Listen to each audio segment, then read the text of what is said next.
Loyalam E-PAO tabi bakutimapu hitram susmitana namidangi officeri ahamta panjani headline. Rahul Gandhi hatkani haina kihalakpa BJP ki spokesperson fanaba Congress na Home Minister da Taksenkhrai. NIA Meechang Meekhai nai haina keza sina phongdorakli.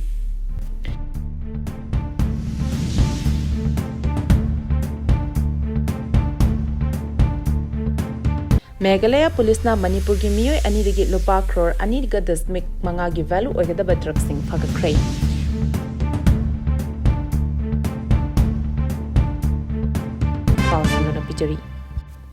Rahul Gandhi hatkani haina kihalakpa BJP ki spokesperson fanaba Congress na Home Minister da Taksenkhrai. Leader of Opposition Rahul Gandhi na live TV ki debate amada wangang lingeda Kerala BJP ki spokesperson Pintu Mahadev na Rahul Gandhi bu mathabakta kap kadabani haina phongdokiba wafam mari lenana Congress ki General Secretary KC Venugopal na Home Minister Amit Shah da JE duna wafam asigi matangda lokapam thokpa action lokhatnaba haikrai. Rahul Gandhi hatkani haina kialakiba wafam asina maram oiraga Congress party ki marakta chauna nungnang bani phongdonari. Masigalone na Home Minister da thakiba Venugopal gi churol aduda government na thamna thuna action lokakadabani haina dabi tawri. Rahul Gandhi da hatkani haina kihalakiba wafam asi Kerala gi spokesperson Pintu Mahadev na Rahul Gandhi na TV gi debate amada wangang lingai karigumba Rahul Gandhi na Prime Minister Modi gi mayokta wangang labadi Rahul Gandhi asi mathabagda katuna hatkadabani haina kihalaki hari. Rahul Gandhi bu kihalaki bathawong asi BJP government asina tumina leithoklabadi lebak asida violence sing sawgatpani haina lawbagalona democracy da singnabani haina lawgani hari. Amaromda Kerala Pradesh Congress Committee ki President amasung MLA Sunny Joseph na Kerala gi mari lenaba police station da state asigi BJP spokesperson gi mathakta FIR changadabani haina dabi tawkibaga lunana Congress ki luchingba Rahul Gandhi da hatkani haina phongna ki halaklabasu Kerala state ki home department na thawong adu hauzu phawba hakchina lawtri. Masina takliba asi BJP ki national amasung state ki makok thongba singna violence ki oiba thabak thawong sing shawgalibra amadi democracy asi bu hanaba honaribra haba wahang kaya hangli. NIA Meechang Meekhai nai haina keza sina phongdorakli. Manipuri tholiba irang asigi manungda mamang chahi lisingani kunmari ki January 13 More Bazar manakta Kuki militants in attack chathaduna Manipur Police Commando gi personal ani hatkibaga mari lenana NIA na fakiba Thangmilan Mate Guwahati High Court na bail da thadokhraba matung Kuki Zo Council na National Investigation Agency NIA asi Meechang Meekhai naiba investigating agency ni haina phongdorakli. Geza Sigi Secretary of Information and Publicity Ginza Bojang na sahi tawduna thadorakba statement amada Thangmilan Matebu systematic target tawduna lana maral siduna NIA na fakibani aduga Guwahati High Court na Thangmilan Mate gi mathakta siriba maral sing asigi prime facie evidence sing leite haduna Lupa lakh ani PR bond ga lonana security ama yaungna belda thadorokibani masina takpati Kuki Zomiam asi investigation agency sing na lana maral siduna phabagi thabak sing Leptana Chathari. State Benasina Makataraduna High Law Enforcement Agency Amadi Manipur Chief Minister Oiramba and Viren Singh na Horokpadagi Hoduna Meechang Meekhai Naiduna Kuki Prazamiam Singh na Maral Sirabamatung NIA Book Kunek Oina Season Naduna Kuki Zo Singh Aran Batana Buhonari. State Benasina High Kuki Zo Community Singh Miyushing Buna Irai Lina Prosecution Section Piduna Makoising Asibu Irang Tokhaliba Miyushing ni Amadi Lamdam Asida Santi Lehendaba Miyuni Hari Aduga India ki justice system asidasu double standard oibata natana Meechang Meekhai naibi ki mongda Kuki Zo community ki Miyushing da chathari Maramasina nakal animakta chap manaba miyeng thamduna justice puraknaba achumba oigani haina phongdokli. Meghalaya Policena Manipur ki miyoi anidagi Lupa Crore aniga dasmik manga gi value oigadaba drug sing phagakhrai. Meghalaya ki West Jainita Hills Police amasung Anti-Narcotics Task Force ki akhanaba team amana ngarang nomaizing numit ki numidang athengbada Farmer Mart Traffic Sale mayadagi Manipur gi Chuchampur amasung Kangpokpi da leiba miyoi anidagi market Lupa Crore aniga dasmik manga long gi value oigadaba yawnaba heroin sing phagakhrai hari. Thodok asiga mari lenana District Superintendent of Police Giri Prasad na haikibada yamlaba number 4 sing adu Meghalaya ki Khalihariattagi Jawai Tamna Lakiba Gari Ama West Jainita Hill Police Amasung State Anti-Narcotics Task Force ki team amana akhanaba pau phangwadagi khamduna check tawda gari atuda heroin gram Chaunga ga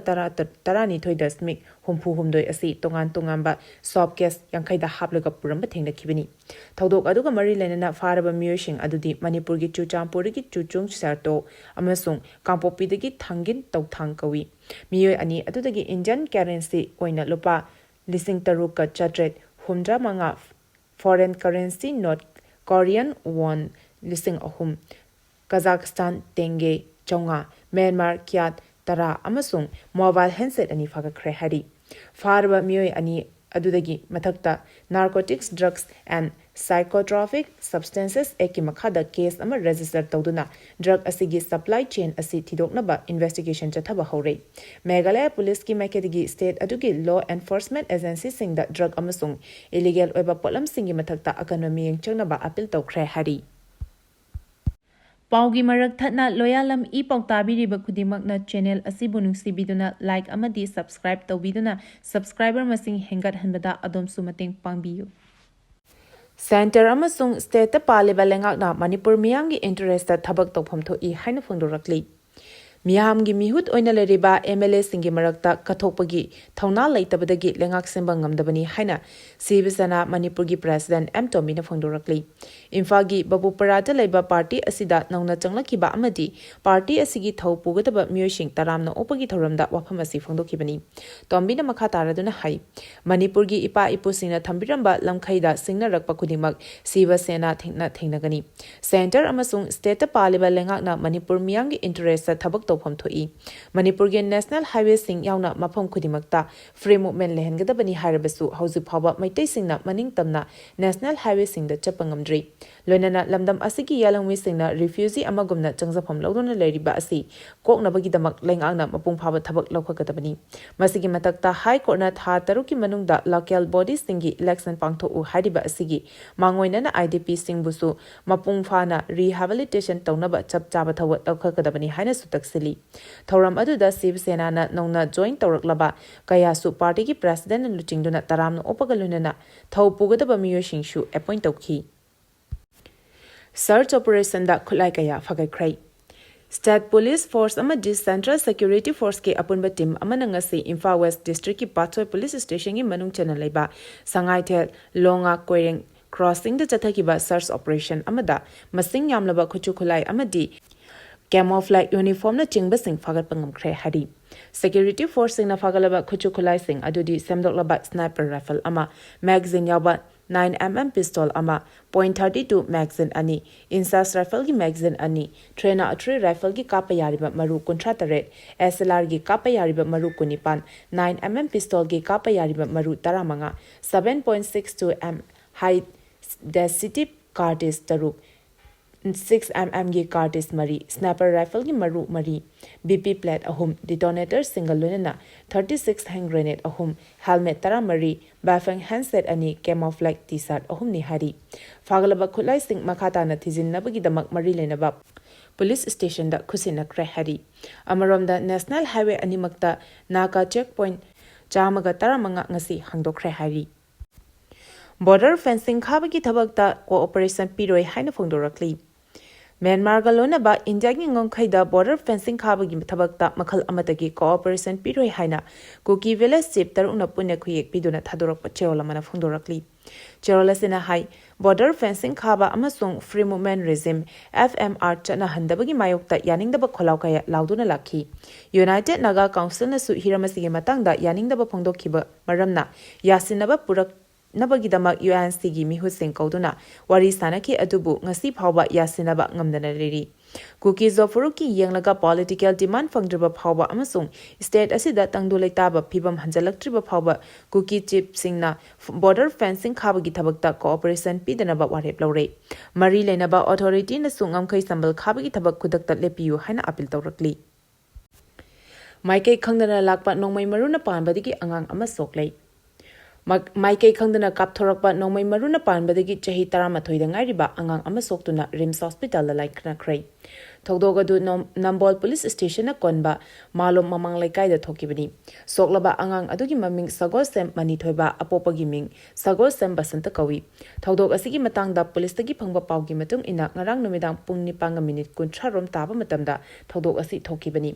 ꯃꯥꯏꯀꯩ ꯈꯪꯗꯅ ꯄꯥꯏꯔꯛꯈꯤꯕ ꯅꯣꯡꯃꯩ ꯃꯔꯨ ꯑꯗꯨꯅ ꯃꯅꯤꯊꯣꯏꯕꯒꯤ ꯃꯈꯨꯠꯇ ꯄꯥꯟꯗꯨꯅ ꯁꯣꯛꯄꯗꯒꯤ ꯈꯨꯗꯛꯇ ꯔꯤꯝꯁ ꯍꯣꯁꯄꯤꯇꯥꯜꯗ ꯄꯨꯈꯠꯈꯤ꯫ ꯄꯥꯎ ꯑꯗꯨ ꯇꯥꯕꯒ ꯅꯝꯕꯣꯜ ꯄꯨꯂꯤꯁꯀꯤ ꯇꯤꯝ ꯑꯃ ꯂꯥꯛꯇꯨꯅ ꯌꯦꯡꯁꯤꯟꯕꯒ ꯂꯣꯏꯅꯅ ꯀꯦꯁ ꯑꯃꯁꯨ ꯂꯧꯈꯠꯈ꯭ꯔꯦ ꯍꯥꯏꯔꯤ꯫ ꯄꯟꯕ ꯌꯥꯕꯗꯤ ꯍꯧꯖꯤꯛ ꯑꯁꯤ ꯃꯦꯔꯥ ꯊꯥ ꯍꯧꯒꯠꯂꯛꯄꯒꯤ ꯏꯃꯥ ꯄꯥꯟꯊꯣꯏꯕꯤ ꯑꯃꯗꯤ ꯗꯨꯔꯒꯥ ꯄꯨꯖꯥ ꯅꯛꯁꯤꯜꯂꯛꯄꯗꯒꯤ ꯃꯅꯤꯄꯨꯔꯒꯤ ꯇꯣꯉꯥꯟ ꯇꯣꯉꯥꯟꯕ ꯃꯐꯝ ꯀꯌꯥꯗ ꯑꯍꯧꯕ ꯃꯈꯣꯜꯒꯤ ꯕꯣꯝꯕꯨꯂꯥ ꯊꯥꯕꯒꯤ ꯊꯕꯛ ꯆꯠꯊꯅꯔꯤꯕꯅꯤ꯫ ꯂꯣꯏꯅꯅ ꯑꯁꯤꯒꯨꯝꯕ ꯃꯇꯝ ꯑꯁꯤꯗ ꯀꯅꯥꯒꯨꯝꯕ ꯈꯔꯅ ꯕꯣꯝꯕꯨꯂꯥ ꯃꯔꯛꯇ ꯅꯣꯡꯃꯩ ꯀꯥꯞꯊꯣꯛꯄ ꯌꯥꯎꯅꯔꯛꯄꯗꯒꯤ ꯃꯤ ꯁꯣꯛꯄꯒꯤ ꯊꯧꯗꯣꯛ ꯀꯌꯥ ꯃꯃꯥꯡꯗꯁꯨ ꯊꯣꯛꯈꯤꯕ ꯂꯩꯈ꯭ꯔꯕꯅꯤ꯫ ꯏꯟꯗꯣ-ꯃ꯭ꯌꯥꯟꯃꯥꯔ ꯕꯣꯔꯗꯔ ꯐꯦꯟꯁꯤꯡꯗ ꯃꯣꯔꯦ ꯃꯌꯥꯒꯤ ꯇ꯭ꯔꯥꯏꯕꯦꯜ ꯚꯤꯂꯦꯖ ꯀꯌꯥ ꯑꯅꯤ ꯊꯣꯛꯅ ꯈꯥꯏꯗꯣꯛꯈ꯭ꯔꯦ꯫ ꯏꯟꯗꯣ-ꯃ꯭ꯌꯥꯟꯃꯥꯔ ꯕꯣꯔꯗꯔꯗ ꯍꯧꯖꯤꯛ ꯆꯠꯊꯔꯤꯕ ꯕꯣꯔꯗꯔ ꯐꯦꯟꯁꯤꯡ ꯑꯁꯤꯅ ꯕꯣꯔꯗꯔꯗ ꯂꯩꯔꯤꯕ ꯈꯨꯜꯁꯤꯡꯒꯤ ꯁꯣꯁꯤꯌꯦꯜ, ꯀꯜꯆꯔꯦꯜ ꯑꯃꯁꯨꯡ ꯏꯀꯣꯅꯣꯃꯤꯗ ꯆꯥꯎꯅ ꯑꯀꯥꯏꯕ ꯄꯤꯔꯦ꯫ ꯒꯣꯚꯥꯖꯥꯡ ꯚꯤꯂꯦꯖ ꯑꯁꯤ ꯃꯅꯤꯄꯨꯔꯒꯤ ꯕꯣꯔꯗꯔ ꯇꯥꯎꯟ ꯑꯣꯏꯔꯤꯕ ꯃꯣꯔꯦꯒꯤ ꯃꯌꯥ ꯅꯛꯅ ꯂꯩꯕ ꯇ꯭ꯔꯥꯏꯕꯦꯜꯁꯤꯡꯒꯤ ꯈꯨꯜ ꯑꯃꯅꯤ꯫ ꯏꯪ 2013ꯗ ꯆꯠꯊꯈꯤꯕ ꯁꯦꯟꯁꯁꯀꯤ ꯃꯇꯨꯡ ꯏꯟꯅ ꯈꯨꯜ ꯑꯁꯤꯗ ꯌꯨꯝ 35ꯒꯤ ꯄꯨꯟꯅ ꯃꯤꯑꯣꯏ 112 ꯔꯣꯝ ꯂꯩ꯫ ꯈꯨꯜ ꯑꯁꯤꯒꯤ ꯃꯔꯨꯑꯣꯏꯕ ꯍꯤꯡꯅꯕꯒꯤ ꯂꯝꯕꯤ ꯑꯁꯤ ꯂꯧꯎ-ꯁꯤꯡꯎ ꯇꯧꯕꯅꯤ꯫ ꯍꯧꯈꯤꯕ ꯆꯍꯤ 2010ꯗ ꯑꯦꯄ꯭ꯔꯨꯞ ꯇꯧꯈꯤꯕ ꯏꯟꯗꯤꯌꯥ-ꯕꯔꯃꯥ ꯕꯣꯔꯗꯔ ꯐꯦꯟꯁꯤꯡ ꯄ꯭ꯔꯣꯖꯦꯛ ꯑꯁꯤꯒꯤ ꯁꯔꯨꯛ ꯑꯃ ꯑꯣꯏꯅ ꯁꯦꯟꯇ꯭ꯔꯦꯜ ꯒꯚꯔꯟꯃꯦꯟꯠꯀꯤ ꯃꯥꯏꯀꯩꯗꯒꯤ ꯒꯣꯚꯥꯖꯥꯡ ꯚꯤꯂꯦꯖꯇ ꯕꯣꯔꯗꯔ ꯄꯥꯁ ꯑꯃ ꯍꯥꯡꯗꯣꯛꯇꯨꯅ ꯊꯝꯂꯤ꯫ ꯏꯪ 2013ꯗ ꯏꯟꯗꯣ-ꯃ꯭ꯌꯥꯟꯃꯥꯔ ꯕꯣꯔꯗꯔꯒꯤ ꯁꯔꯨꯛꯇ ꯀꯤꯂꯣꯃꯤꯇꯔ 3.98ꯀꯤ ꯕꯣꯔꯗꯔ ꯐꯦꯟꯁꯤꯡ ꯑꯁꯤ ꯃꯄꯨꯡ ꯐꯥꯅ ꯈꯥꯕ ꯂꯣꯏꯈ꯭ꯔꯦ꯫ ꯃꯁꯤꯅ ꯃꯔꯝ ꯑꯣꯏꯔꯒ ꯏꯟꯗꯤꯌꯥ ꯑꯃꯁꯨꯡ ꯃ꯭ꯌꯥꯟꯃꯥꯔ ꯑꯅꯤꯒꯤ ꯃꯔꯛꯇ ꯂꯩꯔꯝꯕ ꯇ꯭ꯔꯥꯏꯕꯦꯜ ꯈꯨꯜ ꯀꯌꯥ ꯑꯅꯤ ꯊꯣꯛꯅ ꯈꯥꯏꯗꯣꯛꯈ꯭ꯔꯦ꯫ ꯏꯟꯗꯤꯌꯥ ꯑꯃꯁꯨꯡ ꯃ꯭ꯌꯥꯟꯃꯥꯔꯒꯤ ꯕꯣꯔꯗꯔꯗ ꯂꯩꯔꯤꯕ ꯈꯨꯜꯁꯤꯡ ꯑꯁꯤ ꯍꯤꯁꯇꯣꯔꯤꯀꯦꯜꯒꯤ ꯑꯣꯏꯕ ꯃꯔꯤ ꯑꯗꯨꯃꯛ ꯂꯩ꯫ ꯃꯃꯥꯡꯗ ꯏꯟꯗꯣ-ꯃ꯭ꯌꯥꯟꯃꯥꯔ ꯕꯣꯔꯗꯔꯒꯤ ꯁꯔꯨꯛꯇ ꯀꯤꯂꯣꯃꯤꯇꯔ 10 ꯁꯥꯡꯕ ꯕꯣꯔꯗꯔꯒꯤ ꯁꯔꯨꯛ ꯑꯃ ꯐꯦꯟꯁꯤꯡ ꯈꯥꯈ꯭ꯔꯕ ꯃꯇꯨꯡ ꯏꯪ 2014ꯗ ꯃꯈꯥ ꯇꯥꯅ ꯀꯤꯂꯣꯃꯤꯇꯔ 11ꯒ ꯕꯣꯔꯗꯔ ꯐꯦꯟꯁꯤꯡ ꯈꯥꯕ ꯂꯣꯏꯈ꯭ꯔꯦ꯫ ꯑꯣꯕꯖꯥꯔꯚꯔ ꯔꯤꯁꯔꯆ ꯐꯥꯎꯟꯗꯦꯁꯟꯒꯤ ꯑꯦꯁꯣꯁꯤꯌꯦꯠ ꯐꯦꯂꯣ ꯁꯤꯄꯥꯔꯅ ꯕꯦꯅꯔꯖꯤꯅ ꯐꯣꯡꯗꯣꯛꯈꯤꯕꯗ ꯏꯟꯗꯤꯌꯥ ꯑꯃꯁꯨꯡ ꯃ꯭ꯌꯥꯟꯃꯥꯔ ꯕꯣꯔꯗꯔꯗ ꯈꯨꯟꯗꯥꯔꯤꯕ ꯅꯥꯒꯥ, ꯀꯨꯀꯤ, ꯃꯤꯖꯣ ꯆꯤꯟꯅꯆꯤꯡꯕ ꯐꯨꯔꯨꯞꯁꯤꯡ ꯑꯁꯤ ꯀꯜꯆꯔꯦꯜ, ꯄ꯭ꯔꯦꯛꯇꯤꯁ ꯑꯃꯁꯨꯡ ꯏꯀꯣꯅꯣꯃꯤꯛ ꯑꯦꯛꯁꯆꯦꯟꯖꯀꯤ ꯑꯣꯏꯕ ꯑꯅꯛꯄ ꯃꯔꯤ ꯂꯩ꯫ ꯏꯟꯗꯣ-ꯃ꯭ꯌꯥꯟꯃꯥꯔ ꯕꯣꯔꯗꯔꯒꯤ ꯀꯤꯂꯣꯃꯤꯇꯔ 1494 ꯁꯥꯡꯕ ꯂꯝꯈꯩꯒꯤ ꯁꯔꯨꯛ ꯑꯁꯤ ꯑꯔꯨꯅꯥꯆꯜ ꯄ꯭ꯔꯗꯦꯁꯀꯤ ꯑꯣꯏꯕ ꯀꯤꯂꯣꯃꯤꯇꯔ 410, ꯅꯥꯒꯥꯂꯦꯟꯗꯒꯤ ꯑꯣꯏꯅ ꯀꯤꯂꯣꯃꯤꯇꯔ 215, ꯃꯅꯤꯄꯨꯔꯒꯤ ꯑꯣꯏꯅ ꯀꯤꯂꯣꯃꯤꯇꯔ 339, ꯃꯤꯖꯣꯔꯥꯝꯒꯤ ꯑꯣꯏꯅ ꯀꯤꯂꯣꯃꯤꯇꯔ 510 ꯑꯁꯤ ꯐꯥꯎꯔꯒ ꯆꯠꯂꯤꯕꯅꯤ ꯍꯥꯏꯔꯤ꯫ ꯄꯥꯎꯒꯤ ꯃꯔꯛ ꯊꯠꯅ ꯂꯣꯌꯥꯂꯝ ꯏ-ꯄꯥꯎ ꯇꯥꯕꯤꯔꯤꯕ ꯈꯨꯗꯤꯡꯃꯛꯅ ꯆꯦꯅꯦꯜ ꯑꯁꯤꯕꯨ ꯅꯨꯡꯁꯤꯕꯤꯗꯨꯅ ꯂꯥꯏꯛ ꯑꯃꯗꯤ ꯁꯕꯁꯀ꯭ꯔꯥꯏꯕ ꯇꯧꯕꯤꯗꯨꯅ ꯁꯕꯁꯀ꯭ꯔꯥꯏꯕꯔ ꯃꯁꯤꯡ ꯍꯦꯟꯒꯠꯍꯟꯕꯗ ꯑꯗꯣꯝꯁꯨ ꯃꯇꯦꯡ ꯄꯥꯡꯕꯤꯌꯨ꯫ ꯑꯔꯣꯏꯕꯗ ꯃꯔꯨꯑꯣꯏꯕ ꯄꯥꯎ ꯑꯃꯨꯛꯀ ꯍꯟꯅ ꯄꯤꯖꯔꯤ꯫ ꯔꯥꯍꯨꯜ ꯒꯥꯟꯙꯤ ꯍꯥꯠꯀꯅꯤ ꯍꯥꯏꯅ ꯀꯤꯍꯜꯂꯛꯄ ꯕꯤ.ꯖꯦ.ꯄꯤꯒꯤ ꯁ꯭ꯄꯣꯛꯁꯄꯔꯁꯟ ꯐꯥꯅꯕ ꯀꯪꯒ꯭ꯔꯦꯁꯅ ꯍꯣꯝ ꯃꯤꯅꯤꯁꯇꯔꯗ ꯇꯛꯁꯤꯟꯈ꯭ꯔꯦ꯫ ꯑꯦꯟ.ꯑꯥꯏ.ꯑꯦ ꯃꯤꯆꯪ ꯃꯤꯈꯥꯏ ꯅꯥꯏ ꯍꯥꯏꯅ ꯀꯦꯖꯦꯁꯤꯅ ꯐꯣꯡꯗꯣꯔꯛꯂꯤ꯫ ꯃꯦꯘꯥꯂꯌꯥ ꯄꯨꯂꯤꯁꯅ ꯃꯅꯤꯄꯨꯔꯒꯤ ꯃꯤꯑꯣꯏ 2ꯗꯒꯤ ꯂꯨꯄꯥ ꯀ꯭ꯔꯣꯔ 2.5ꯒꯤ ꯚꯦꯂꯨ ꯑꯣꯏꯒꯗꯕ ꯗ꯭ꯔꯒꯁꯤꯡ ꯐꯥꯒꯠꯈ꯭ꯔꯦ꯫ ꯃꯇꯥꯡ ꯑꯁꯤꯗ ꯂꯣꯌꯥꯂꯝ ꯏ-ꯄꯥꯎꯅ ꯅꯨꯃꯤꯗꯥꯡꯒꯤ ꯄꯥꯎ ꯄꯤꯕ ꯂꯣꯏꯖꯔꯦ꯫ ꯇꯥꯕꯤꯔꯤꯕ ꯈꯨꯗꯤꯡꯃꯛꯄꯨ ꯑꯃꯨꯛꯀ ꯍꯟꯅ ꯈꯨꯔꯨꯝꯖꯔꯤ꯫